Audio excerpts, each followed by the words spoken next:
You are in a relationship with money.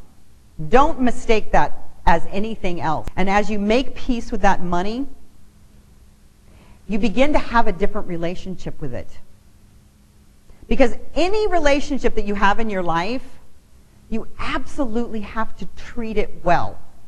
Because let me tell you, if you're talking to your friends like you're talking to money, think of some of the things you say. Wow, you're never there for me. Now, you may not say it in those exact words, but basically when you're looking at your bank account and going, holy crap, where's my money? You're saying, you're abandoning me. You're not here for me.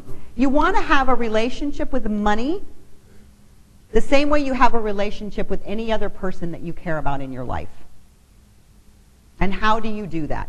There's a couple of components in relationships that you have that we really want to begin to have with money.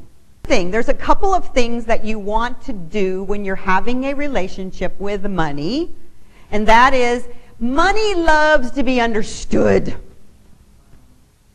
Right?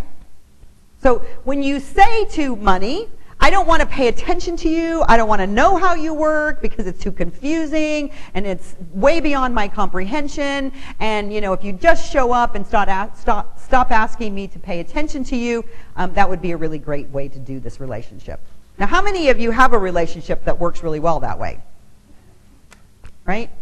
Money wants you to understand it. It wants you to understand how it works, and just because you're sitting here today, you've taken one step towards doing that. Now, I'm not telling you to go out and get a financial degree. I'm just telling you that part of what you're learning here is that way that you can understand money. How does it work? How does it want to be treated? What are the components that bring it into you? What are the things that drive it away? So understanding it, paying attention to it. This is the one with the rose, is money wants to be paid attention to. Now, anybody that you're having a relationship with kind of wants that too, right? How many of you are in a relationship with somebody that doesn't pay attention to you? That's fun. So if you pay attention to it, it actually expands and grows. So how do you pay attention to money? Wise investments. What else? You can save it. Check that it's doing okay. Check that it's doing okay, right? When you have a relationship with someone and they want to be paid attention, you check in, right? You say, hey, how you doing? Right? Literally, you're having that conversation with your money. How are you doing? You look at your bank account. You look at how this money is growing. What is it doing for you? Is it just sitting there? Is it watching the television all day? Think about how you pay attention to money. And we're going to get into your money type in a minute, and then that's going to give you some real insight about how you specifically pay attention to money. The other thing is money loves to be valued and cherished. Just like anybody in a relationship, money wants to be valued and cherished. So how many times have you been walking down the street and you see a penny and you walk right by it? It's so easy to do that. Here's the thing, is that it starts with a penny.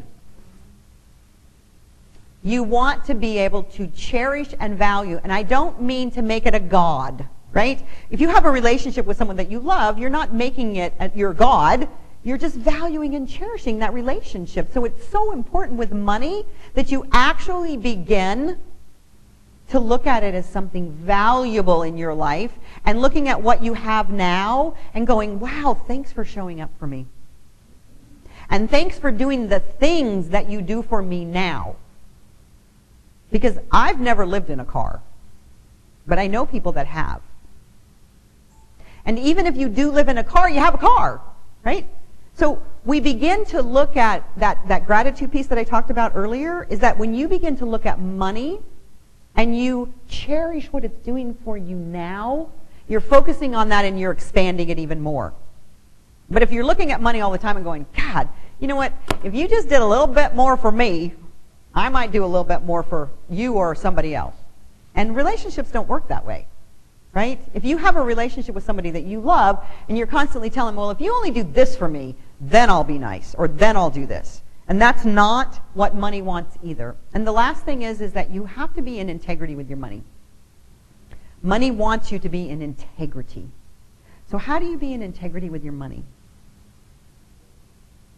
How do you think you would be in integrity with your money? What? I said pay your bills on time. Pay your bills on time. Right. What else? Yeah. Put money aside to pay bills, right? Mm-hmm. What else? Yeah. I'd say just don't waste it. Don't waste it. Be honest with yourself about what you actually want and what you actually need and Right. what's going to take to accomplish that. Right. And it goes back to that foundation again, being honest. Am I being honest about what I'm doing with this value that's coming into my life? Am I frittering it away frivolously? It doesn't mean that you can't have fun with your money. That's not what I'm saying. But if you're throwing it away all the time, and I'm going to talk about your money types that sometimes happens, it's so important that you begin to look at how that's showing up. And then determine whether or not that's in balance for you. Because if you're out of balance in these areas, then the thing that you're doing is pushing the money away. So, what I want you to do is right now, I just want you to write down real quickly one way that you can begin, starting today, to know and understand money, to value and cherish it, to be in integrity and pay attention to it. Because we talked some ideas in each one of those categories. But I want you to focus on something you specifically can do immediately in each one of those areas.